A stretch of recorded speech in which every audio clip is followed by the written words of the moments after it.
वो गहरी नींद सो रहे हैं, सवेरा होने से पहले नहीं जागेंगे। तू उनकी फिक्र ना कर। रहीमदाद को उसके रवैये से अंदाज़ा हुआ कि वो जाना नहीं चाहती। उसने नूरा से पीछा छुड़ाने के लिए बेजारी से कहा, मैंने तुझे पहले ही बता दिया था कि मैं तेरा रहीमे नहीं हूँ।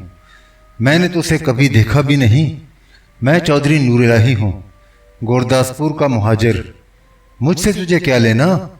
अब तू जाकर सो, बहुत रात हो गई, मुझे भी नींद आ रही है। उसने जमाही लेने के लिए मुंह खोला, मगर नूरा न गई। जहाँ बैठी थी वहीं बैठी रही। उसने नजरें उठाकर रहीमदाद को देखा, आहिस्ता से बोली, जाने क्यों तेरे पास से जाने को दिल नहीं करता। तुझे नींद आ रही है तो सो जा, मैं यही बैठी रहूंगी। किसी भी वक्त उठकर चुपचाप चली जाऊंगी। तू यहाँ क्यों बैठी रहना चाहती है? तुझे देखकर ऐसा लगता है जैसे मैं अपने रहीमे के पास बैठी हूँ। सच कह रही हूँ, मुझे बिल्कुल ऐसा ही लग रहा है। रहीमे से तुझे बहुत प्यार था? हाँ जी, उसने आहिस्ता आहिस्ता सर हिलाया। मुझे उससे बहुत प्यार था। ऐसा लगता है उसके बाद मेरी जिंदगी में कुछ नहीं रहा। ऐसा कर, किसी से निकाह कर ले, अभी तू जवान है। रहीमदाद ने उसे मशवरा दिया। कहाँ जवान रही? वो शर्मा गई, नजरें नीचे करते हुए बोली, अब तो कुछ भी नहीं रहा। तूने मुझे पहले नहीं देखा, मैं ऐसी ना थी। उसका लहजा दिल गिरफ्तार हो गया। मैंने अब किसी से निकाह शिका नहीं करना। दुख और तंगी के जितने दिन हैं किसी न किसी तरह काट लूंगी। मेरा करीमा जवान हो गया तो सब कुछ ठीक हो जाएगा। अब तो उसी के सहारे जिंदा हूँ। रहीमदाद ने कुछ न कहा। नूरा भी सर झुकाए खामोश बैठी रही। कमरे में सुकूत था। बाहर दरख्तों तले खुश्क पत्ते आहटें पैदा कर रहे थे। पतझड़ की रात और काली हो गई। डेरा सुनसान था, सब सो गए थे। सिर्फ नूरा और रहीमदाद जाग रहे थे। रहीमदाद ने नजरें उठाकर नूरा की जानिब देखा। उसकी गर्दन झुकी हुई थी। उसके सफ़ेद झुग्गे का एक बटन टूटा हुआ था। गिरेबान दूर तक खुला था। लैंप की जर्द जर्द मध्यम रोशनी में उसके गोरे गोरे सीने का बलाई हिस्सा झलक रहा था। रहीमदाद की नज़रों में चक्काचौंध पैदा हो गई, सांस भी बोझल हो गई। नूरा ने गर्दन उठाई, रहीमदाद की जानिब देखा। नूरा की नज़रें मिलीं। वो एक दूसरे की आंखों में झांकने लगे। नूरा उसकी नज़रों की चमक दमक की ताब न ला सकी, शर्मा गई। उसके रुखसारों पर हल्की हल्की सुर्खी बिखर गई। नाक में पड़ा हुआ कोका झिलमिलाने लगा। होंठों पर खफीफ सी लर्जिश हवेदा हुई। उसने बेचैन होकर पहलू बदला, निगाहें नीची की और फर्श को तकने लगी। रहीमदाद टकटकी बांधे उसे तकता रहा। वो यादों की पगडंडियों पर चलता हुआ बहुत दूर निकल गया। बीते दिन चिरागों की मानिंद जगमगाने लगे। नूरा हनूस बुत बनी बैठी थी। वो रहीमदाद को वैसी ही नूरा नजर आई जो खूबसूरत थी, जवान थी और जिसे तन्हाई में पाकर वो बेकरार हो जाता था, वारफ्ता हो जाता था। नूरा उस वक्त भी तन्हा थी। रहीमदाद वारफ्ता हो गया, बेकरार हो गया। खुद फरामोशी के आलम में बिस्तर से नीचे उतरा। धीरे धीरे इस तरह नूरा की जानिब बढ़ा जैसे ख्वाब में चल रहा हो। नूरा बदस्तूर खामोश बैठी रही। उसने निगाहें न उठाईं। रहीमदाद करीब पहुंच गया। उसकी सांस तेज और बेतरतीब थी, पैरों में लड़खड़ाहट थी। वो नूरा के ऐन मुकाबिल जाकर खड़ा हो गया। उसका कुबड़ा साया दीवार पर लहरा रहा था। बाहर तेज हवा दरख्तों की शाखों से उलझ रही थी, गुनगुना रही थी। खुश्क पत्ते गिर रहे थे, सरगोशियां कर रहे थे। कमरे में बोझल खामोशी छाई हुई थी। लैंप की लौ होले होले भड़क रही थी। रहीमदाद ने गहरी सांस भरी, झुका, हाथ बढ़ाकर नूरा का बाजू पकड़ा, उसे आहिस्ता से उठाया। वो चुपचाप उठकर खड़ी हो गई। टूटी हुई डाल की मानिंद झूम कर रहीमदाद के कंधे से लग गई। उसके होंठ कपकपा रहे थे और वो धीरे धीरे हाँप रही थी। बाहर तेज हवा शाखों में फड़फड़ा रही थी। खुश्क पत्ते टूट टूट कर बिखर रहे थे, खड़खड़ा रहे थे। कमरे के अंदर लैंप की लौ हवा के झोंकों से कभी तेज हो जाती, कभी धीमी पड़ जाती। रात गुजरती रही, काली होती गई। रात आधी हो गई, ढलने लगी। नूरा आहिस्ता से उठी, बिस्तर से नीचे उतरी।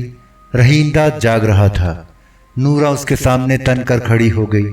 उसने रहीमदाद की आंखों में झांका, मुस्कुराई, आहिस्ता से बोली, रहीमे। रहीमदाद को ऐसा महसूस हुआ जैसे बिच्छू ने डंक मार दिया हो। वो सुहाना ख्वाब देखते देखते चौंक कर बेदार हो चुका था। यादों के हिसार से बाहर आ चुका था। वसवसों और अंदेशों ने कुलबुला कर सर उभारा। आंखों तले अंधेरा छा गया। फांसी का फंदा सामने लहराने लगा। रहीमदाद परेशान होकर उठ बैठा। बेतनाई से बोला, तू मुझे बार बार रहीमे क्यों कहती है? और क्या कहूँ तुझे? वो शौकी से खुलकर मुस्कुराई। रहीमदाद खुरदरे लहजे में बोला, मैं रहीमे नहीं हूँ, तुझे धोखा हुआ है। उसने नूरा से नजरें न मिलाई। सच बता, तू रहीमे नहीं है? नूरा तजब्जुब के आलम में बोली, मैंने तुझसे झूठ नहीं बोलना। रहीमदाद ने उसे बावर कराने की कोशिश की। तू ये ख्याल अपने दिल से निकाल दे। नहीं, ऐसा नहीं हो सकता। वो एक बार फिर मुस्कुराई। मुझे पता है तू रहीमे ही है, तू कोई और नहीं हो सकता। उसका लहजा एतमाद से भरपूर था। पहले मुझे तेरे बारे में शुबा था, अब कोई शुबा नहीं रहा। तू रहीमे है, बिल्कुल रहीमे है। बेकार की कुड़कुड़ ना कर।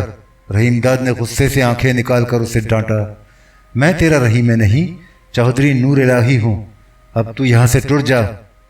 नूरा हक्का बक्का होकर रहीमदाद का मुंह तकने लगी। रहीमदाद मुड़ा, तकिए के नीचे रखा हुआ चमड़े का बटुआ निकाला, उसे खोला, 100 रुपये का एक नोट निकाला, नूरा की जानिब पलटा और 100 रुपये का नोट सिरहाने खड़ी नूरा के हाथ में थमाकर बोला, ले इसे रख ले, जा मौजा कर। उसने बदमाशी से आंख मारकर मुस्कुराने की कोशिश की। किसी ने एक रात के लिए इतने रुपए नहीं दिए होंगे। नूरा हाथ में नोट थामे चंद लम्हे मबहूत खड़ी रही, फिर वो चौंकी। उसके चेहरे पर झुंझलाहट बिखर गई, पेशानी पर बल पड़ गए। उसने नोट उंगलियों में भेज कर मसला, रहीमदाद के मुंह पर मारा। तड़प कर बोली, इसे अपने ही पास रख, मैं कंजरी नहीं हूँ। उसकी आवाज़ भर्रा गई, आंखों में आंसू सितारे बनकर झिलमिलाने लगे। उसने दोनों हाथों से अपना चेहरा छुपा लिया और बिलक बिलक कर रोने लगी। उसकी सिसकियां कमरे की खामोशी में उभरने लगी। रहीमदाद ने बेचैन होकर पहलू बदला, मगर कुछ बोला नहीं, खामोश बैठा रहा। उसने नजरें उठाकर रोती बिलकती नूरा की जानिब देखा भी नहीं। नूरा कमरे में ज्यादा देर न ठहरी। उसने दुपट्टे के आंचल से आंसू पोंछे। उसका चेहरा मुरझाकर पीला पड़ गया था, आंखों का काजल फैल गया था, बाल बिखर कर मुंह पर आ गए थे। वो रहीमदाद की जानिब देखे बगैर मुड़ी, दरवाजे पर पहुंचकर उसे खोला और बाहर चली गई। रहीमदाद ने निगाहें उठाकर नूरा को जाते हुए देखा। दिल गिरफ्ता होकर ठंडी सांस भरी। बिस्तर से नीचे उतरा, दरवाज़ा बंद किया और कुंडी लगा दी। वापस आया, देखा लैंप की धुंधली धुंधली रोशनी में 100 रुपये का मुड़ा तोड़ा नोट बिस्तर की सलवटों के दरमियान पड़ा है। रहीमदाद टकटकी बांधे नोट को तकता रहा। फिर वो झुका, नोट उठाया और बटुए में रख दिया। उसने मुड़कर खिड़की की जानिब देखा, मगर वहाँ कोई नहीं था। पतझड़ की वीरान रात निढाल खड़ी थी। हवा सिसकियाँ भर रही थी। पत्ते शाखों से टूट टूट कर गिर रहे थे, उड़ उड़ कर इधर उधर बिखर रहे थे। रहीमदाद बिस्तर पर दराज हो गया, खामोश लेटा छत को तकता रहा। कुछ देर बाद उसने बेकरार होकर करवट बदली। दरवाजे की जानिब देखते हुए सोचा, अब नूरा कभी उसके पास न आएगी। अपने बेटे करीमदाद और भोली भाली बेटी ज़ैनो को सीने से लगाकर प्यार न कर सकेगा। उसके और बीवी बच्चों के दरमियान चौधरी नूर इलाही दीवार बनकर हाइल हो गया था। ये दीवार उसने अपने हाथों से तामीर की थी, मजबूत और ऊंची की थी। अब वो उसे गिरा न सकता था।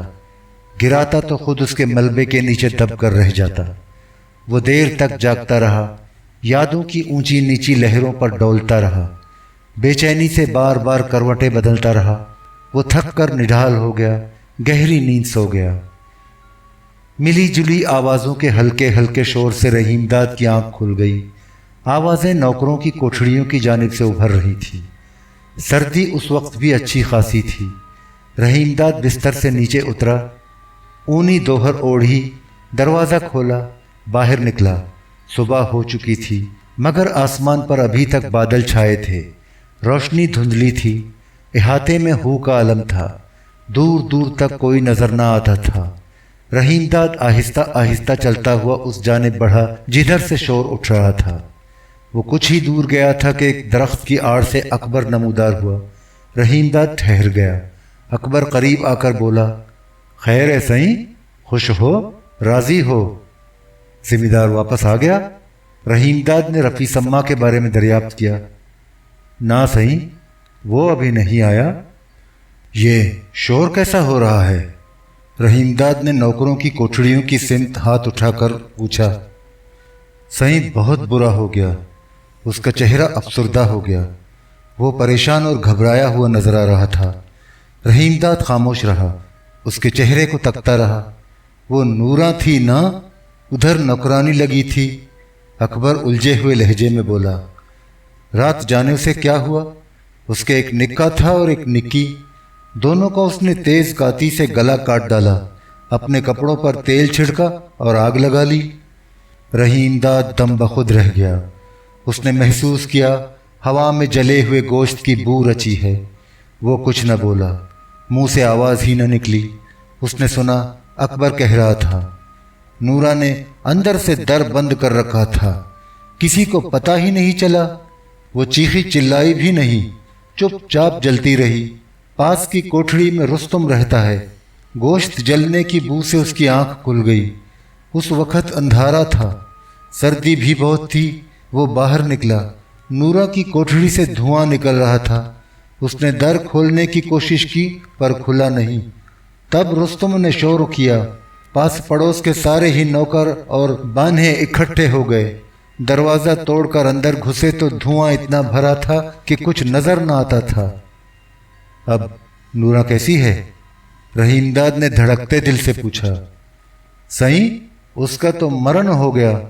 जब मैं पहुंचा तो सिसक रही थी। अकबर ने ठंडी सांस भरी। सही, लगता है उस पर आसेब था, जिन्न का असर था, तभी उसने ऐसा किया। बहुत दुख की गाल है। उसके चेहरे पर गम का साया फैल गया। वो बुरी जाल नहीं थी, बहुत दुखियारी थी। उसका कोई नहीं था। रहीमदाद बेकरार होकर बोला, मेरे साथ चल, मैं उसे देखना चाहता हूँ। वो नूरा और अपने बच्चों को आखिरी बार देखना चाहता था, मगर अकबर ने उसे रोक दिया। ना सही, तू उधर ना जा। क्या करेगा उसे देखकर? जलकर उसका मुंह ऐसा बिगड़ गया है कि देखने से दिल घबराता है, डर लगता है। तू वहां ना जा। वैसे भी तुझे उससे क्या लेना? रहीमदाद ने नूरा की कोठड़ी की जानिब जाने का इरादा तर्क कर दिया। बोझल कदमों से चलता हुआ अपने कमरे में वापस गया। अकबर ने नाश्ता लगा दिया, मगर रहीमदाद ने कुछ न खाया, खाया ही न गया। बहुत उदास और दिल गिरफ्ता था। उसने अपने ड्राइवर को बुलाया, सामान जीप में रखवाया और उसमें बैठकर कोटला हरकिशन की जानिब रवाना हो गया। कोटला हरकिशन पहुंचने के बाद भी उसके दिल का बोझ हल्का न हुआ। वो शाम ही से पीने बैठ गया और गम गलत करने के लिए रात गए तक शुगले बादानोशी करता रहा। वो रात उसने बहुत कर्ब और बेचैनी में गुजारी। उसकी कितनी ही रातें उसी बेचैनी और जहनी अजियत में कटी। एक रोज़ दोपहर को रफ़ी सम्मा अचानक रहीमदाद के पास पहुंच गया। रहीमदाद ने शिकवा करने के अंदाज में कहा, तूने बहुत देर लगा दी, कहाँ रहा अब तक? शंकर से मिल न सका था, उसे मिले और गलबात किए बगैर तेरे पास आकर क्या करता? शंकर तुझे क्यों नहीं मिला? वो मुझे परसों मिला। होशियारपुर से बहुत देर बाद फानल का आया था। होशियारपुर में अपने किसी शरीके के ब्याह में फंसा रहा, तभी देर से लौटा। रफ़ी सम्मा ने वजाहत की। जमीला के बारे में उससे गलबात तो हुई होगी? उसके बारे में देर तक बात होती रही। रहीमदाद ने अपनी बेकरारी छुपाने की कोशिश ना की। पूछा, क्या कहता था वो? रफ़ी ने कुछ न कहा, खामोश बैठा रहा। रहीमदाद उसकी पुरस्रार खामोशी से परेशान हो गया। घबराए हुए लहजे में बोला, तू चुप क्यों हो गया? तूने मेरी बात का जवाब नहीं दिया। रफ़ी ने खनकार कर गला साफ किया। नरम लहजे में गोया हुआ, चौधरी मेरा कहना मान, जमीला का ध्यान अब छोड़ दे। क्यों? रहीमदाद तड़प कर बोला, तू ऐसी बात क्यों कह रहा है? मैं ठीक ही कह रहा हूं, उसके पास संदेशा पहुंचाने से कोई फायदा नहीं होगा, वो अब कभी वापस नहीं आएगी। रहीमदाद को अपना दिल डूबता हुआ महसूस हुआ। उसने बेचैन होकर पूछा, साफ साफ बता, शंकर क्या कहता था? क्या करेगा जानकर? तुझे दुख ही होगा। रहीमदाद परेशान होकर बोला, वो जिंदा तो है या? उसने जुमला अधूरा छोड़ दिया और बेताबी से सम्मा का चेहरा सवालिया नजरों से तकने लगा। वो जिंदा है, बिल्कुल चंगी है, पर तूने ऐसा क्यों सोचा? रहीमदाद को मान नूरा याद आ गई, मगर उसने नूरा का जिक्र नहीं किया, सिर्फ इतना कहा, तू बात इस तरह कर रहा है, मैं समझा उसने कहीं खुदकुशी तो नहीं कर ली। वो खुदकुशी क्यों करने लगी? रफ़ी ने मुस्कुरा कर कहा। रहीमदाद को उसका मुस्कुराना और चबा चबा कर बात करना पसंद ना आया। किसी कदर फीके लहजे में बोला, ठीक ठीक बता, शंकर से तेरी क्या गलबात हुई? मैं यही जानने के लिए तेरा इंतजार कर रहा था और तू घुमा फिरा कर बात कर रहा है, साफ और पूरी बात बताता नहीं। सब्र से काम ले। रफ़ी सम्मा के चेहरे पर संजीदगी छा गई। साफ बात यह है कि जमीला ने पिछले महीने जलंधर में ब्याह कर लिया, अब वो अपने घरवाले के साथ रहती है। रहीमदाद का चेहरा उतर गया, बुझे हुए लहजे में बोला, क्या करता है वो? उसकी आवाज़ हलक से इस तरह निकल रही थी जैसे कहीं दूर से बोल रहा हो। शंकर बताता था, है तो वो डॉक्टर, पर दोनों आंखों से अंधा है और सिख है। जमीला ने उस अंधे डॉक्टर से क्यों ब्याह किया? रहीमदाद ने आंखें फाड़कर हैरत से पूछा। अंधा और वो भी सिख? उसे कोई हिंदू ब्याह करने को नहीं मिला? ये तो जमीला ही बता सकती है, उसने ऐसा क्यों किया। मैं क्या बता सकता हूं? रफ़ी सम्मा के होठों पर जहरखंद था। मुझे तो सिर्फ ये पता है कि वो अंधा है, सिख है और शरणार्थी है। फसादात हुए तो वो पिंडी में होता था। शंकर कहता था, रात के अंधेरे में उसके मकान पर हमला हुआ, उसकी जवान घरवाली और 2 बहनों को मुसलमान बलवाई उठाकर ले गए। एक पुत्र भी था, उसे खानदान के दूसरे बंदों के साथ हमला करने वालों ने मार दिया। वो तो बच गया था ना? हाँ, वो बच गया। रफ़ी सम्मा उसके अहमकाना सवाल पर मुस्कुराने लगा। यार तू भी कमाल करता है, बच न जाता तो अब तक जिंदा कैसे होता? पर हमले में वो भी घायल हो गया था। सर पर ऐसी जबरदस्त चोट आई कि दोनों आंखों की रोशनी जाती रही। किसी न किसी तरह सिखों और हिंदुओं के एक जत्थे के साथ सरहद पार पहुंच गया, लेकिन बिल्कुल अकेला था, उसका कोई भी नहीं बचा। जमीला के भाइयों ने उसके साथ ब्याह करने पर बुरा नहीं मनाया? हरदयाल तो सख्त नाराज हुआ था। रफ़ी सम्मा ने जवाब दिया। शंकर बताता था, डॉक्टर की जमीला के भ्रा ईश्वर दयाल से यारी थी। उसके घर पर जमीला का डॉक्टर के साथ मेल मिलाप बढ़ा, पर जमीला ने जब अंधे सिख डॉक्टर से ब्याह करना चाहा तो ईश्वर दयाल ने भी मुखालफत की। जमीला को मना किया, समझाया बुझाया, पर वो बहुत जिद्दी है। डॉक्टर से ब्याह करने पर इस तरह अड़ गई कि ईश्वर दयाल भी राजी हो गया। तो गोया जमीला अब जलंधर में सिख डॉक्टर के साथ रहती है। नहीं, ब्याह के कुछ ही दिनों बाद वो अपनी घरवाले के साथ चंडीगढ़ चली गई। रफ़ी सम्मा ने मुत्तला किया। अब वो चंडीगढ़ में होती है। शंकर जमीला से मिला था, कहता था वो डॉक्टर के साथ बहुत खुश है, आराम से है। यार हद हो गई। रहीमदाद जल कर बोला, अंधे के साथ कैसे खुश रह सकती है? मैं क्या बता सकता हूं?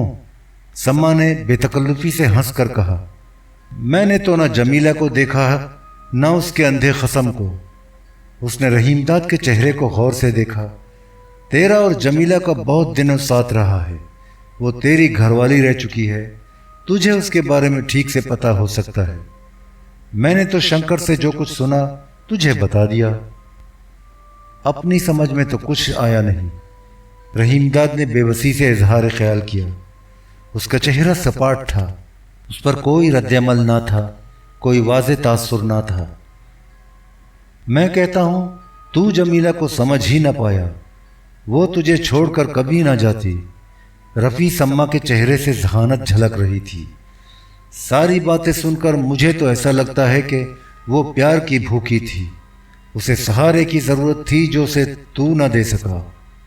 ڈاکٹر اندھا ہے تو کیا ہوا، جمیلہ کو اس میں دونوں ہی چیزیں مل گئیں۔ اس کا لہجہ نرم پڑ گیا۔ چودھری، برا نہ منانا، میں نے جو کچھ سوچا اور سمجھا تجھے صاف صاف بتا دیا۔ اب تجھے یہ بھی بتا دوں کہ تو اس کی واپسی کا دھیان بالکل چھوڑ دے، وہ ہرگز تیرے پاس نہیں آئے گی۔ یہ بات تجھے شنکر نے بتائی تھی؟ رحیم داد نے اپنے ڈوبتے دل کو ڈھارس دینے کی کوشش کی۔ نہیں، میں نے اس کی باتوں سے یہ اندازہ لگایا۔ رفیع سما نے وضاحت کی۔ ہاں، شنکر نے مجھے یہ ضرور بتایا کہ وہ ابھی تک اللہ وسایہ کو نہیں بھولی، پر تجھے اچھا بندہ نہیں سمجھتی۔ میں تجھے زیادہ بتانا نہیں چاہتا، یوں سمجھ لے وہ تیرے پاس واپس آنے کا کوئی ارادہ نہیں رکھتی، اور یہ بھی سمجھ لے کہ اندھے ڈاکٹر سے اس نے سوچ سمجھ کر بیاہ کرنے کا فیصلہ کیا ہے۔ دونوں ایک دوسرے کا سہارا ہیں، ایک دوسرے کو پا کر بہت خوش ہیں۔ اس نے قدر تحمل کیا۔ شنکر بتاتا تھا دونوں لٹے پٹے شرنارتیوں کے لیے خیراتی اسپتال کھولنا چاہتے ہیں، ان پر ان دنوں اس کی دھن سوار ہے۔ رحیم داد کو رفیع سما کا رویہ پسند نہ آیا، اس کے زخم خوردہ احساس کو ٹھیس پہنچی، مگر اس نے کسی رد عمل کا اظہار نہ کیا، خاموش بیٹھا رہا۔ اس کا چہرہ مزمحل اور مرجھایا ہوا تھا، وہ اجڑا اجڑا اور نٹھال نظر آ رہا تھا۔ رفیع سما نے اس کی پریشانی محسوس کی، لہجے میں نرمی پیدا کرتے ہوئے بولا، چودھری، جو ہونا تھا وہ ہو گیا۔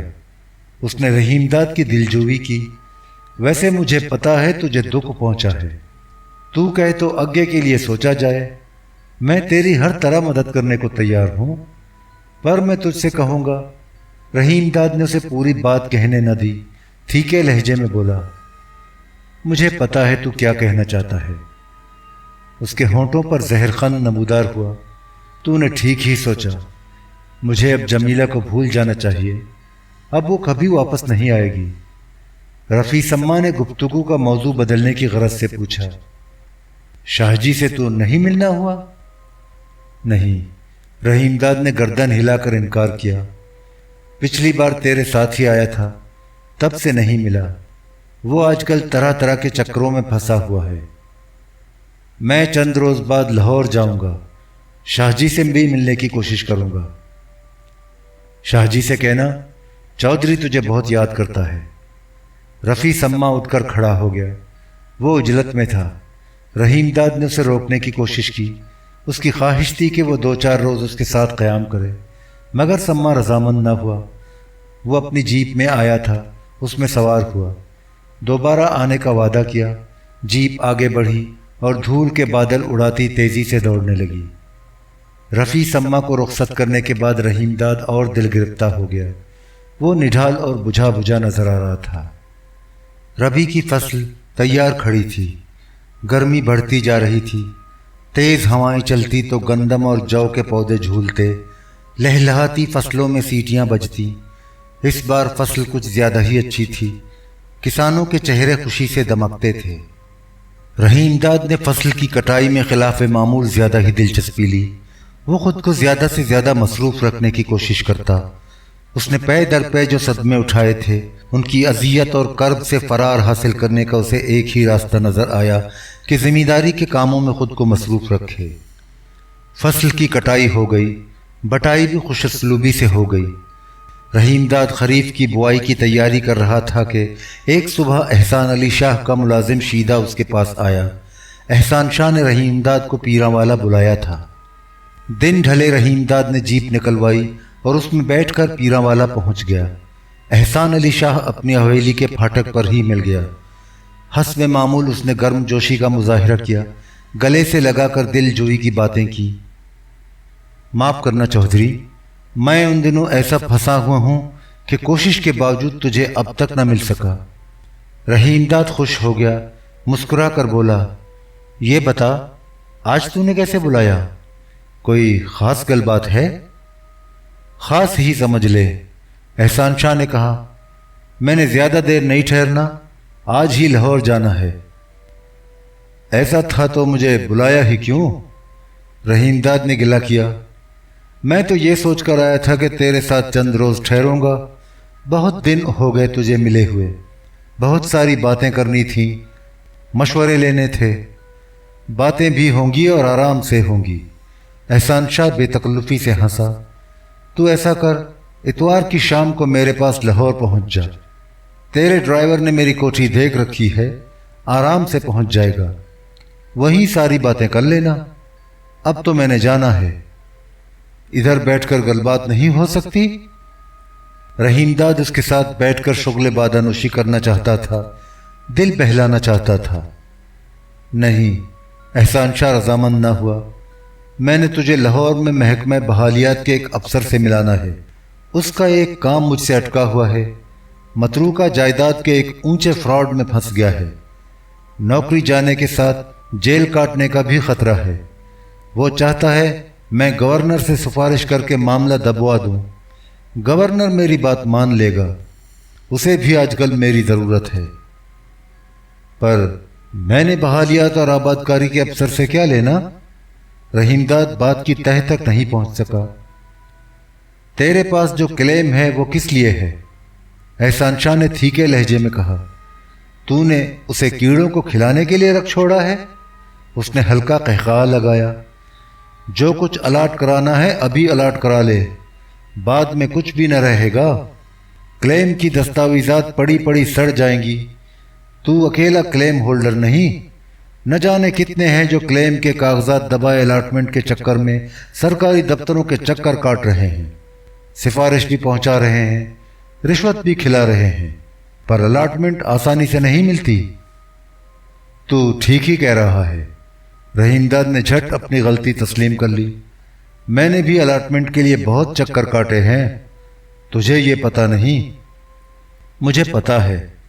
اچھا، اب کام کی گل سن، لائل پور میں 10 ایکڑ کے لگ بھگ شہری متروکہ راضی ہے، کوشش کی جائے تو تیرے کلیم میں الاٹ ہو سکتی ہے۔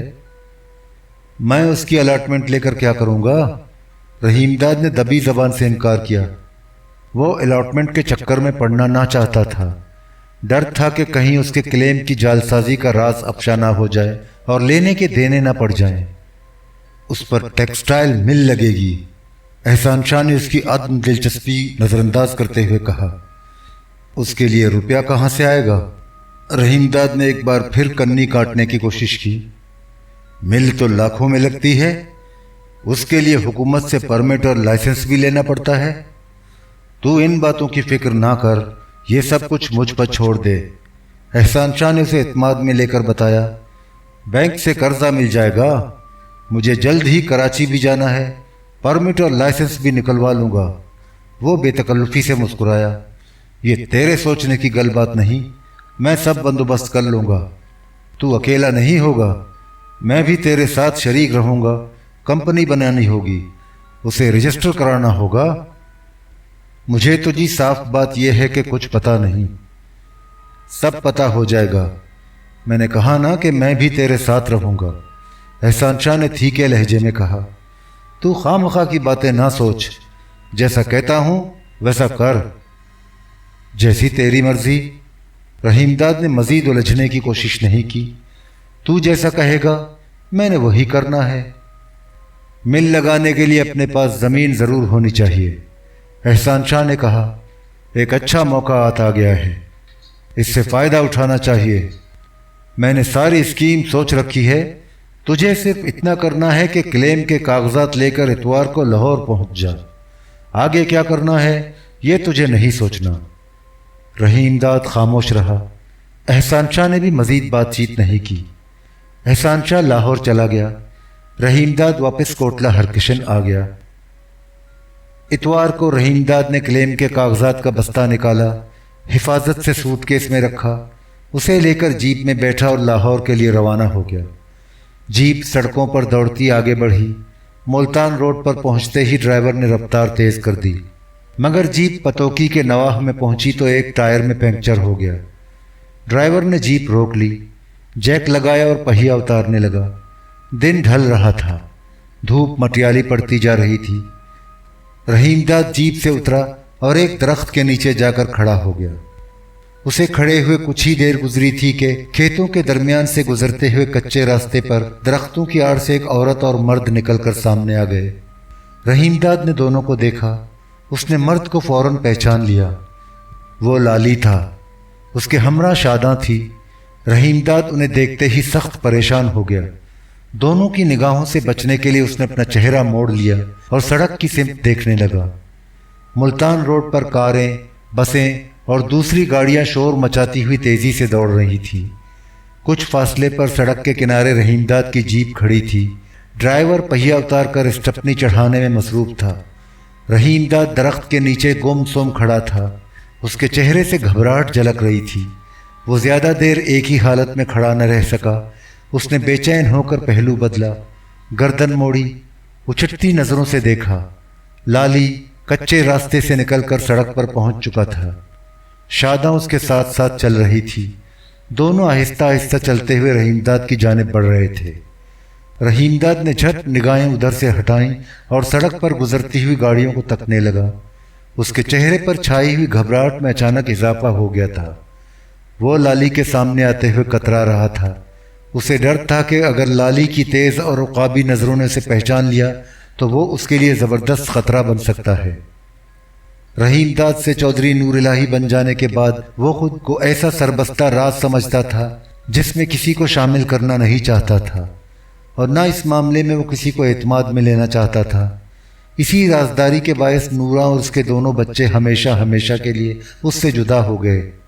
लाली पर तो उसे मुतलक एतमाद न था। वो आदी मुजरिम और सजा याफ्ता था। रहीमदाद की परेशानी बढ़ती जा रही थी। उसने पगड़ी के शिमले से चेहरे पर आया हुआ पसीना पहुंचा। अक़ब में कदमों की आहट सुनी। चाप दम बदम बढ़ती गई। लाली और शादा करीब आ रहे थे। रहीमदाद ने सरासीमा होकर जीप की तरफ देखा। ड्राइवर जमीन पर उखड़ों बैठा हाथ में पाना संभाले पहिए के नट बोल्ट कस रहा था। रहीमदाद ने कदम उठाए और जीप की सिमत बढ़ा। करीब पहुंचकर उसने ड्राइवर से पूछा, आबिद, अभी कितनी देर और लगेगी? अब बिल्कुल देरी नहीं होगी जी, सारा काम खत्म हो गया। ये कहता हुआ वो उठकर खड़ा हो गया। रहीमदाद जीप की अगली नशिस्त पर बैठ गया। जरा ही देर बाद ड्राइवर भी स्टीयरिंग व्हील संभालकर उसके करीब ही बैठ गया। रहीमदाद ने नजरें उठाकर जीप में लगे हुए आईने में देखा। उसे शादा नजर आई। लाली उसके पीछे था। वो लंबे कुर्ते के नीचे सफेद धोती बांधे हुए था। पहले से कुछ तगड़ा भी हो गया था। सर बरहना था। बालों में पड़ा हुआ तेल धूप में खूब चमक रहा था। शादा भी उजला लिबास पहने हुए थी। आंखों में काजल था, चेहरे पर निखार था। रहीमदाद पीठ मोड़े चुपचाप बैठा था और आईने में देख रहा था कि दोनों रफ्ता रफ्ता जीप के नजदीक आते जा रहे हैं। शादा की निगाहें जीप ही की तरफ उठी थीं। उसके होंठों पर दबी दबी मुस्कुराहट थी और कदमों की रफ्तार तेज होती जा रही थी। रहीमदाद संभल कर बैठ गया। उसने ड्राइवर से कहा, आबिद, गड्डी स्टार्ट कर। ड्राइवर ने फौरन इंजन स्टार्ट कर दिया। इंजन की गड़गड़ाहट में करीब से शादा की आवाज़ उभरी, चौधरी गल सुन, गड्डी रोक ले, मेरी गल सुन ले। मगर रहीमदाद ने उसकी एक न सुनी, पलट कर देखा भी नहीं।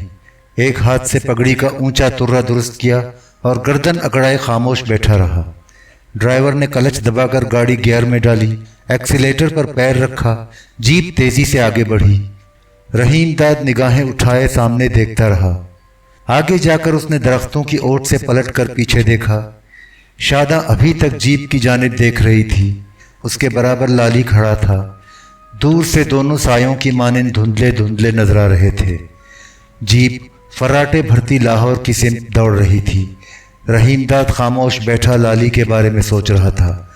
उसे देखकर वो उलझन में मुब्तला हो गया था। उसके जहन में खलबली मची थी। इसी जहनी खिलफशार के आलम में वो एहसान शाह की कोठी पर पहुंचा। ये एक गर्म और बेरौनक शाम थी। हवा दमबखुद थी। हर तरफ उम्स और घुटन थी। आसमान पर गहरा गुबार छाया था। अंधेरा रफ्ता रफ्ता बढ़ता जा रहा था, फिजा में घुलकर काला पड़ता जा रहा था। एहसान शाह कोठी के वसी सब्ज़ार के गोशे में तन्हा बैठा था। वो अपने शाम के मामूलात में मगन था। सामने मेज़ पर जिन की बोतल रखी थी। एक बड़े से कटोरे में बर्फ़ के टुकड़े भरे थे। एहसान शाह के हाथ में गिलास था। वो ठहर ठहर कर गिलास होंठों से लगाता और जिन के घोंट भरता। करीब ही लकड़ी का स्टूल था। उस पर रखा हुआ बिजली का पंखा तेजी से गर्दिश कर रहा था। रहीमदाद को देखते ही एहसान शाह ने शिकवा करने के अंदाज में कहा, चौधरी, तूने पहुंचने में बहुत देर कर दी। क्या हो गया शाह जी? रहीमदाद कुर्सी पर बैठते हुए किसी कदर हैरत से बोला, होना हुआ ना क्या था, पर तू कुछ देर पहले आ जाता तो चीमा से तेरी मुलाकात हो जाती। ये चीमा कौन है जी? रहीमदाद और हैरत ज़दा हो गया। चीमा महकमा बहालियात का वही अफसर है जिससे तेरे क्लेम पर लायलपुर में ज़मीन अलाट करानी है। सूरज डूबने से कुछ देर पहले ही मेरे पास आ गया था। एहसान शाह ने बताया। उसने तेरा काफ़ी इंतज़ार किया। उसे किसी ज़रूरी काम से जाना था। उसे गए हुए 15-20 मिनट से ज़्यादा नहीं गुजरे। अब वो कब मिलेगा? मिल जाएगा, फिक्र न कर। एहसान शाह ने उसकी तशवीश फरो करने की कोशिश की। ये बता, क्लेम के कागजात तो साथ लेकर आया है ना? बिल्कुल लेकर आया हूँ, रहीमदाद ने नहायत मुस्तैदी से जवाब दिया। देखने हैं तो देख ले, मुझे उनसे क्या लेना? एहसान शाह बेनियाजी से बोला। सवेरे मेहरबान अली तेरे पास आएगा, उसे कागजात दे देना। वो उनकी मदद से अलाटमेंट के लिए दरख्वास्त तैयार कर देगा, उस पर दस्तखत लगा देना। रहीमदाद खामोश रहा। एहसान शाह ने मेज़ पर रखा हुआ खाली गिलास रहीमदाद की जानिब सिरका दिया। अपने लिए खुद ही पैक बना ले। रहीमदाद ने बोतल खोलकर जिन उंडेली, पैक तैयार किया, गिलास होंठों से लगाया, एक बड़ा घोट भरकर बोला, शाह जी, तूने विस्की पीनी छोड़ दी? नहीं जी, ऐसी कोई गल नहीं। एहसान शाह मुस्कुराकर बोला, विस्की आजकल गर्मी बहुत करती है। गर्मी का मौसम है ना, मेरे पास इन दिनों जिन ही चल रही है। उसने जिन का घोंट हलक से नीचे उतारा। तेरे लिए रम मंगवा दूं? पिछले दिनों सरहद पास से 6 बोतलें आई हैं। जी चाहे तो बियर पी ले, वो भी मौजूद है। नहीं, मेरे लिए जिन ही ठीक है। तू जो पिएगा वही मैं भी लगाऊंगा। एहसान शाह ने फिर चीमा का जिक्र छेड़ दिया। चीमा बहुत घबराया हुआ है, किसी लम्बे चक्कर में फंस गया। तुझे तो पता ही है जाली और बोगस अलाटमेंटों का धंधा कितनी जोर शोर से चल रहा है। बहालियात और आबादकारी के सारे ही छोटे बड़े अफसर दबा के रिश्वत खा रहे हैं। एहसान शाह ने रहीमदाद को मुत्तला किया, पर आपस में लगती भी है। किसी ने ऊपर शिकायत लगा दी। इस पर चीमा के खिलाफ इंक्वायरी शुरू हो गई। मुअत्तिल हो जाता, पर अभी तक ऐसा हुआ नहीं। सच पूछ तो कोई कार्रवाई अभी हुई नहीं। वैसे मामला पेचीदा और संगीन है। चीमा खुद बताता था, नौकरी भी जाएगी और जेल भी हो जाए तो कोई ताज्जुब नहीं। मैंने तो जी किसी बड़े सरकारी अफसर को जेल जाते देखा नहीं। रहीमदाद ने हंसकर बेतकल्लुफी से कहा, शुरू शुरू में बहुत शोर मचता है, बाद में सारा मामला इस तरह छुप कर दबा दिया जाता है कि किसी को कुछ पता नहीं चलता। गलत कह रहा हूं मैं? उसने हल्का कहका लगाया। तू ठीक ही कह रहा है, आमतौर पर ऐसा ही होता है, पर चीमा का मामला ज्यादा ही संगीन लगता है। बात बहुत दूर तक जा पहुंची है। सुना है खुद वजीर आबादकारी ने चीमा के खिलाफ इंक्वायरी का हुक्म जारी किया है। तो क्या सचमुच चीमा को जेल हो जाएगी? रहीमदाद ने परेशान होकर पूछा। होनी तो नहीं चाहिए, एहसान शाह ने बड़े एतमाद से कहा। मैं परसों गवर्नर से मिलता हूं, उससे चीमा के बारे में बात करूंगा। उसके सिर्फ एक टेलीफोन खड़काने पर इंक्वायरी खत्म हो जाएगी। चौधरी, वो आजकल बहुत तकड़ा जा रहा है। वजीर बहालियात की बात तो वजीर आला भी नहीं टाल सकता। ऐसा कर शाह जी, पहले अलाटमेंट करा ले, इसके बाद गवर्नर से चीमा के बारे में बात करना। रहीमदाद ने मशवरा दिया, तू अलाटमेंट की फिक्र ना कर, वो तो चीमा को करना ही पड़ेगा। उसे ठीक तरह पता है गवर्नर से मेरे कैसे मरासिम हैं। चीमा मेरे हाथ से निकल कर जाएगा कहाँ। एहसान शाह ने रहीमदाद को यकीन दिलाया, कोई गड़बड़ की तो दोबारा इंक्वायरी शुरू करा दूंगा। तो फिर मुझे चीमा से मिलकर क्या लेना, काम तो वो कर ही देगा। जैसी तेरी मर्जी, पर मैं इतना जरूर कहूंगा कि सरकारी अफसरों से तुझे मेल मिलाप बढ़ाना चाहिए। जिम्मेदारी चलाने के लिए ऐसी यारी दोस्ती बहुत जरूरी है। एहसान शाह ने नशे की तरंग में कहका लगाया, चौधरी सच पूछ तो दोनों ही के लिए ये जरूरी है। अफसर अगर जिम्मेदारों के काम आते हैं तो जिम्मेदार भी उनकी मदद करते हैं, उन्हें प्रमोशन दिलवाते हैं, उनके तबादले रुकवाते हैं, किसी चक्कर में फंस जाए तो छुड़वा देते हैं। अब ये चीमा ही का मामला देख ले, उसे इंक्वायरी से बचने के लिए मेरी ज़रूरत है और मुझे ज़मीन अलॉट कराने के लिए उसकी ज़रूरत है। तेरा मतलब है हुकूमत, अफसर और ज़िम्मेदार मिलकर चलाते हैं, यही कहना चाहता है ना? रहीमदाद ने दरियाफ्त किया, बिल्कुल ऐसा ही है। एहसान शाह मुस्कुरा कर बोला, इसीलिए मैं चाहता हूँ चीमा से तेरी मुलाकात हो जाती, आगे भी उससे कम पड़ सकता है। सरकारी अफसरों से ज़रूर मेल मिलाप रखना चाहिए, पता नहीं कल कौन क्या बन जाए। उसने कहकहा बुलंद किया, तुझे पता है चौधरी मोहम्मद अली वज़ीर आज़म होने से पहले सरकारी अफसर होता था। लियाकत अली खान जब वज़ीर आज़म होता था तो चौधरी मोहम्मद अली सरकारी अफसर लगा हुआ था। लियाकत अली खान का पिंडी में कत्ल हुआ। होना तो ये चाहिए था कि गवर्नर जनरल ख्वाजा नाजिमुद्दीन दस्तूर साज असेंबली का इजलास बुलाता।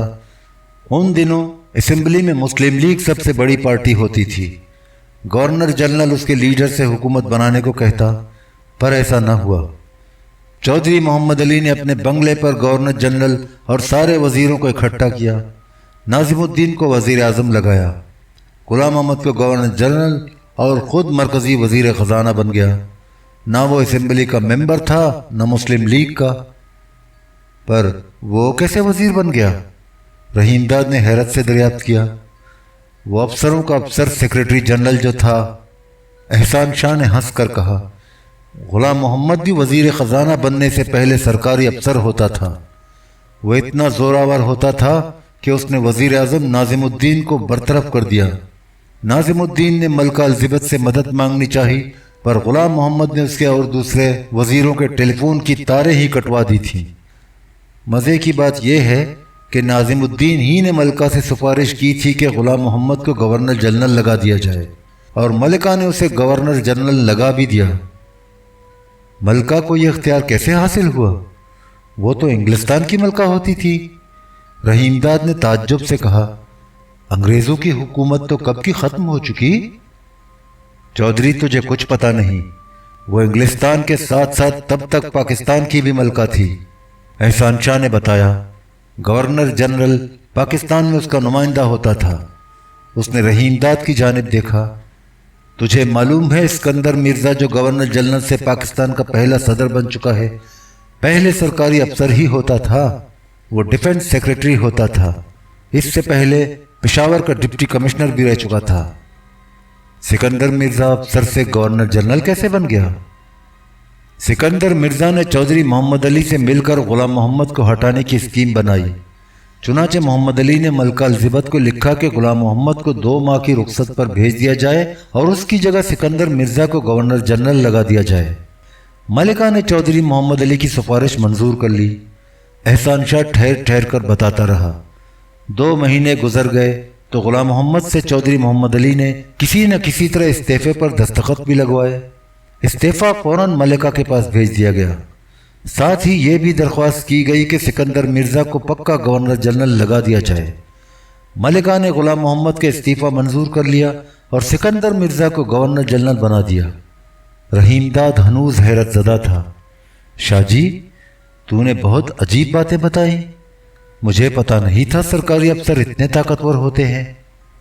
तुझे एक और दिलचस्प गल सुनाऊं। एहसान शाह ने हंस कर कहा, सरदार अब्दुल रशीद जो 1 यूनिट बनने से पेशतर सरहद का वजीर आला था, पहले इंस्पेक्टर जनरल पुलिस होता था। خان قیوم خان تب سرحد کا وزیر اعلیٰ تھا۔ اسے مرکزی وزیر لگایا گیا تو اس نے سردار رشید کو اپنی جگہ صوبے کا وزیر اعلیٰ بنا دیا۔ سردار رشید بھی نہ صوبائی اسمبلی کا ممبر تھا نہ مسلم لیگ کا۔ شاہ جی یہ بتا، یہ 1 یونٹ کا کیا چکر ہے؟ 1 یونٹ یہ ہوا کہ ادھر کے تینوں صوبوں اور بلوچستان کو ملا کر ایک صوبہ مغربی پاکستان بنا دیا گیا۔ احسان شاہ نے رحیم داد کو مطلع کیا۔ جب مری میں اسمبلی کا اجلاس ہوا اور اس میں 1 یونٹ بنانے کا بل پیش ہوا تو میں وہاں موجود تھا۔ سردار رشید نے بھی دوسروں کے ساتھ اس کی بہت مخالفت کی تھی اور یہ الزام لگایا تھا کہ 1 یونٹ دراصل ایک سوچی سمجھی سازش ہے، اور اسے سازش ثابت کرنے کے لیے ایک خفیہ دستاویز بھی پڑھ کر سنائی تھی۔ کیا تھی وہ دستاویز؟ رحیم داد نے کریت کر پوچھا۔ دستاویز شستاویز کیا تھی؟ یہ دراصل میاں ممتاز دولتانہ کا ایک خط تھا جو اس نے لکھ کر چودھری محمد علی کو دیا تھا۔ چودھری محمد علی نے سردار رشید پر اعتماد کرتے ہوئے وہ خط اسے دے دیا۔ گل صرف اتنی تھی کہ اس میں دولتانہ نے لکھا تھا کہ بظاہر ایسا لگتا ہے کہ 1 یونٹ سے پنجاب کچھ گھاٹے میں رہے گا۔ وہ گھاٹا کیا تھا؟ رحیم داد بیچ میں بول اٹھا۔ وہ یہ کہ مغربی پاکستان اسمبلی میں پنجاب کے ممبروں کا کوٹا 56% بنتا تھا، جسے کم کر کے 40% کر دیا گیا تھا، اور اس کا 16% حصہ چھوٹے صوبوں میں ان کی آبادی کے لحاظ سے بانٹ دیا گیا تھا۔ تب تو جی پنجاب ہی گھاٹے میں رہا۔ بالکل رہا، پر آگے چل کر دولتانہ نے اپنے کانفیڈینشل خط میں بتایا کہ پنجاب کے افسروں کو شروع میں عہدوں اور نوکریوں پر اس طرح ہاتھ نہیں مارنا چاہیے کہ چھوٹے صوبے والے ناراض ہو جائیں۔ انہیں یہ بھی سوچنا چاہیے کہ اگر 1 یونٹ کا منصوبہ ناکام ہو گیا تو اس ناکامی سے پنجاب اور بھی زیادہ گھاٹے میں رہے گا۔ وہ اس طرح رہے گا کہ ایسٹ پاکستان ہمیشہ کے لیے وڈا اور طاقتور بن جائے گا۔ اپنی اکثریت کے بل بوتے پر بنگالی جو فیصلہ کرانا چاہیں گے کرا لیں گے۔ اپنی سمجھ میں تو جی صاف بات ہے کچھ آیا نہیں، رحیم داد نے سادگی سے کہا۔ مجھے تو یہ سارا چکر افسروں اور ان کی نوکریوں کا لگتا ہے۔ تو نے ٹھیک ہی سوچا، احسان شاہ نے وضاحت کی۔ پنجاب کا تو صرف نام ہی نام ہے، اصلی چکر تو یہ تھا کہ حکومت افسروں کے ہاتھ میں رہے، پر ان کے فائدے کے ساتھ اپنا بھی تو فائدہ ہے۔ اسی لیے میں نے تجھے کہا تھا کہ افسروں سے میل ملاپ رکھنے کی کوشش کر۔ اس نے بے تکلفی سے قہقہا لگایا۔ تجھے یہ ساری باتیں سمجھ لینی چاہیے۔ تجھے بھی آگے چل کر سیاست میں حصہ لینا ہوگا۔ کوشش کرے گا تو کبھی وزیر بھی لگ جائے گا، ورنہ اسمبلی کا ممبر تو بن ہی جائے گا۔ رحیم داد نے چونک کر احسان شاہ کو دیکھا۔ احسان شاہ مسکرایا۔ دیر تک اسے سیاست کے اسرار اور رموز سمجھاتا رہا۔ رات گہری ہو گئی، سناٹا بڑھ گیا۔ دونوں نے شراب نوشی ختم کی، کھانا کھایا اور اپنے اپنے کمروں کی طرف چلے گئے۔ صبح ناشتے کے بعد مہربان علی آ گیا۔ رحیم داد نے کلیم کے کاغذات اس کے حوالے کر دیے۔ مہربان علی نے کاغذات الٹ پلٹ کر جگہ جگہ سے پڑھے۔ کلیم کے بارے میں جو نکات واضح نہ تھے ان کو سمجھنے کی کوشش کی۔ رحیم داد سے سوالات کیے، پوچھ گچھ کی، اور کاغذات کا بستہ سنبھال کر چلا گیا۔ شام کو رحیم داد کوٹھی کے سبززار پر سید احسان شاہ کے ساتھ بیٹھا تھا۔ آفتاب غروب ہو چکا تھا۔ احسان شاہ اور رحیم داد ایک ایک پیگ لگا کر طلوع ہو رہے تھے۔ مہربان علی بھی پہنچ گیا اور الاٹمنٹ کے لیے درخواست تیار کر کے لایا تھا۔ مہربان علی نے درخواست پڑھ کر سنائی۔ احسان شاہ نے اسے توجہ سے سنا، مسکرا کر بولا، ٹھیک ہے۔ اس نے مڑ کر رحیم داد کی جانب دیکھا۔ چودھری دستخط لگا دے۔ رحیم داد نے مہربان علی کے ہاتھ سے قلم لیا اور خاموشی سے دستخط کر دیے۔ مہربان علی درخواست لے کر چلا گیا۔ وہ ایسا گیا کہ کئی روز تک نظر نہ آیا۔ احسان شاہ بھی کم ہی نظر آتا۔ ان دنوں وہ سیاسی سرگرمیوں کے ساتھ ساتھ ایک روٹ پرمٹ کے لیے بھی بھاگ دوڑ کر رہا تھا۔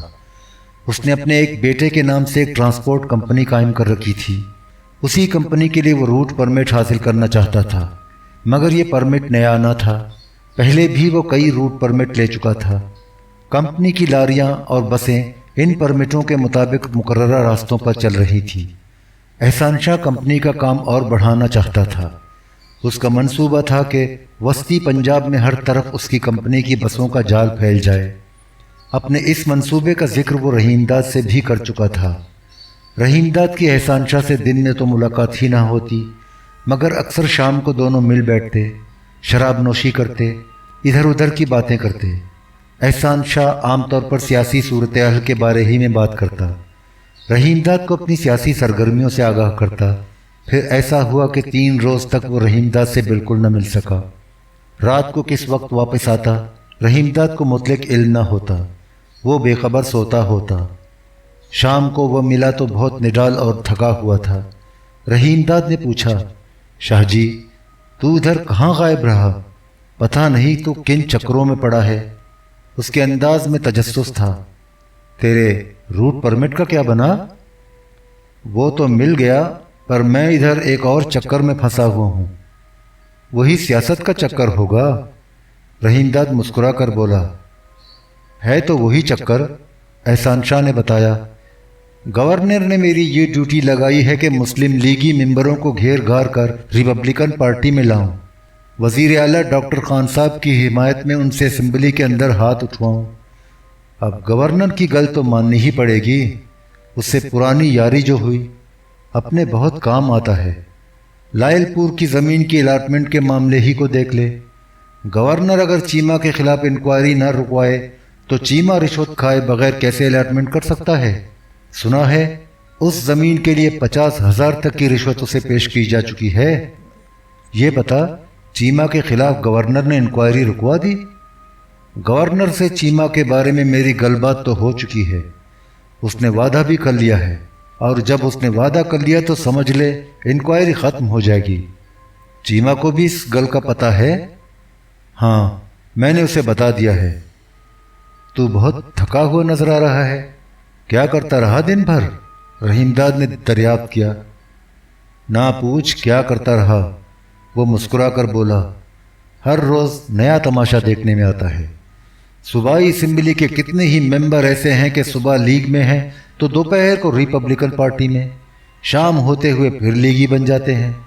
رات کو خبر آتی ہے کہ ریپبلکن پارٹی کے کیمپ میں پہنچ گئے، وعدے ہوتے ہیں، قسمیں کھائی جاتی ہیں، حلف اٹھائے جاتے ہیں، کلام مجید پر دستخط کرائے جاتے ہیں، پر کسی کا اعتبار نہیں۔ راتوں رات وفاداریاں بدل جاتی ہیں، زبردست سودے بازی ہو رہی ہے، ہر طرح کی رشوت چل رہی ہے، پرمٹ، لائسنس، الاٹمنٹ کے ساتھ ساتھ دھونس اور دھمکی بھی چل رہی ہے۔ نہ پوچھ کیسے کیسے چکر چلائے جا رہے ہیں۔ اس نے حسب معمول بے تکلفی سے قہقہہ لگایا۔ پچھلے دنوں اسپیکر کا انتخاب کرنے کے لیے اسمبلی کا اجلاس ہوا۔ مسلم لیگ پارٹی نے میر غلام علی تالپور کو اور ریپبلکن پارٹی نے چودھری فضل الہی کو کڑا کیا۔ نہ پوچھ کتنا رولا گولا ہوا، جسے دیکھو گلا پھاڑ پھاڑ کر چیخ رہا ہے، ممبروں کے ہاتھ پکڑ پکڑ کر اپنی طرف کھینچ رہا ہے۔ شور شرابہ، کھینچا تانی، ہاتھا پھائی، سب ہی کچھ ہوا۔ ووٹ گنے گئے تو برابر برابر نکلے۔ ممتاز علی قزل باز صدارت کر رہا تھا، اس نے اپنا کاسٹنگ ووٹ ریپبلکن پارٹی کے امیدوار کو دے دیا۔ لو جی، اس طرح چودھری فضل الہی اسپیکر بن گیا۔ تب تو تیری ہی پارٹی کی جیت ہوئی نا؟ وہ تو ہونی ہی تھی۔ سکندر مرزا اسمبلی کا اجلاس شروع ہونے سے 2 روز پہلے ہی لاہور آ کر بیٹھ گیا تھا۔ ریپبلکن پارٹی کو جتانے آیا تھا، اس کی اپنی پارٹی جو ہوئی۔ احسان شاہ کھلکھلا کر ہنسا، پر سب سے دلچسپ تماشا اجلاس کے دوسرے دن دیکھنے میں آیا۔ لیگی ممبروں نے اسمبلی کی کارروائی کو ہائی کورٹ میں چیلنج کیا۔ حکومت کا دباؤ پڑا تو درخواست مسترد ہو گئی۔ ججوں کو نوکری کرنی تھی، ترقی جو لینی تھی۔ اسمبلی کا ایک سندھی ممبر جو صوبائی وزیر اعلیٰ اور مرکزی وزیر بھی رہ چکا ہے، مسلم لیگی امیدواروں کی حمایت میں سب سے آگے تھا۔ صبح ہائی کورٹ میں درخواست لگانے میں بھی آگے تھا۔ بہت وڈی گالاں کرتا تھا، یہ کر دوں گا، وہ کر دوں گا۔ سہ پہر ہوئی تو دیکھا ریپبلکن پارٹی کے وزیر کی حیثیت سے حلف اٹھا رہا تھا۔ حد ہو گئی جی۔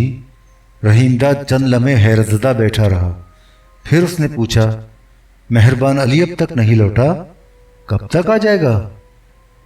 میں تجھے بتانا بھول گیا، وہ کل صبح واپس آ رہا ہے۔ تجھے کیسے پتا چلا وہ کل آ رہا ہے؟ میرا ایک کرندہ بھی پچھلے دنوں لائل پور گیا تھا، آج دوپہر کو واپس آیا ہے، وہی بتاتا تھا۔ چودھری تو فکر نہ کر، مہربان علی پورا کام کر کے ہی آئے گا۔ دوسرے روز رحیم داد کو مہربان علی کا انتظار رہا مگر وہ نہ آیا۔ احسان شاہ بھی شام کی ٹرین سے اچانک کراچی چلا گیا، روانگی سے قبل رحیم داد سے ملا بھی نہیں۔ احسان شاہ کے ساتھ اس کا بڑا بیٹا رحمان شاہ بھی کراچی گیا تھا۔ رحیم داد کو یہ اطلاع کوٹھی کے نوکروں سے ملی تو سخت حیرت زدہ ہوا۔ حیرت کی بات ہی تھی، رات ہی کو احسان شاہ کے ساتھ اس کی لمبی نشست رہی تھی، لیکن کراچی جانے کے بارے میں اس نے اشارہ تک نہ کیا۔ رحیم داد نے قرید قرید کر نوکروں سے پوچھا مگر انہیں اس کے پروگرام کے بارے میں کچھ پتہ نہ تھا، وہ بالکل بے خبر تھے۔ احسان شاہ کے اس طرح پراسرار طور پر چلے جانے سے رحیم داد سخت الجھن میں پڑ گیا۔ کوٹھی پر ہر وقت سناٹا چھایا رہتا۔ احسان علی شاہ ہنوز کراچی میں تھا اور کسی کو علم نہیں تھا کہ وہ کب واپس آئے گا۔ رحیم داد شدید تنہائی محسوس کر رہا تھا، اس کا جی اچاٹ ہو گیا تھا، لیکن وہ اپنے گاؤں کوٹلہ ہرکشن واپس جانا نہ چاہتا تھا۔ اسے احسان شاہ کے مینیجر مہربان علی کی واپسی کا بے چینی سے انتظار تھا۔ کلیم کے تمام ضروری کاغذات بھی اس کی تحویل میں تھے۔ رحیم داد کلیم کے کاغذات اس کے پاس چھوڑنا نہ چاہتا تھا، وہ اپنے تمام کاغذات لے کر ہی واپس جانا چاہتا تھا۔ کئی روز گزر گئے مگر مہربان علی نہ آیا۔ نہ یہ معلوم ہو سکا کہ زمین کے الاٹمنٹ کے بارے میں کیا کارروائی ہوئی اور وہ کب واپس آئے گا۔ مہربان علی نے لائل پور سے کوئی اطلاع بھی نہ بھیجی۔ رحیم داد کو کچھ پتہ نہ تھا کہ وہ لائل پور میں کیا کر رہا ہے۔ وہ سخت تشویش میں مبتلا تھا۔ تشویش کا بنیادی سبب یہ تھا کہ الاٹمنٹ کی درخواست پر اس کے دستخط قطعی جعلی تھے۔ وہ چودھری نور الہی نہ تھا، رحیم داد تھا۔ کلیم چودھری نور الہی کے نام سے منظور ہوا تھا، جسے قتل کر کے رحیم داد نے کلیم کی دستاویزات اپنے قبضے میں کر لی تھیں اور رحیم داد سے چودھری نور الہی بن گیا تھا۔ اب وہ نور الہی کے نام سے پہچانا جاتا تھا۔ اسے ہر وقت دھڑکا لگا رہتا تھا کہ کہیں اس کی جالسازی کا پردہ نہ فاش ہو جائے۔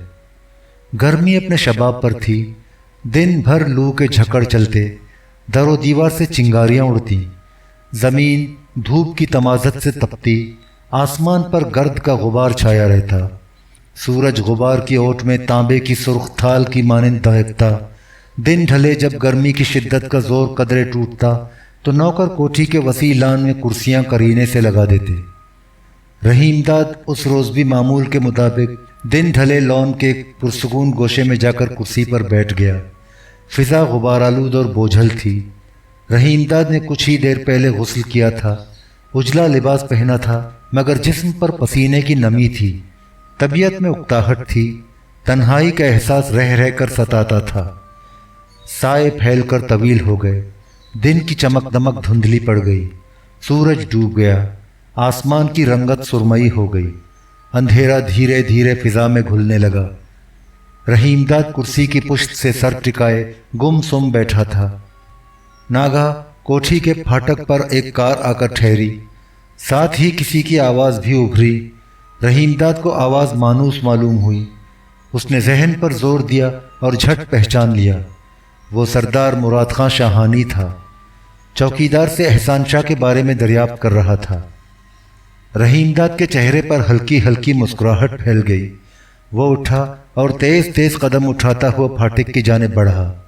مراد خان شاہانی اسے دیکھتے ہی خوشی سے چیخا، اوے چودھری تو ادھر ہے؟ وہ تیزی سے آگے بڑھا، قریب پہنچا اور گرمجوشی سے رحیم داد کو دونوں بازوؤں میں دبوچ لیا۔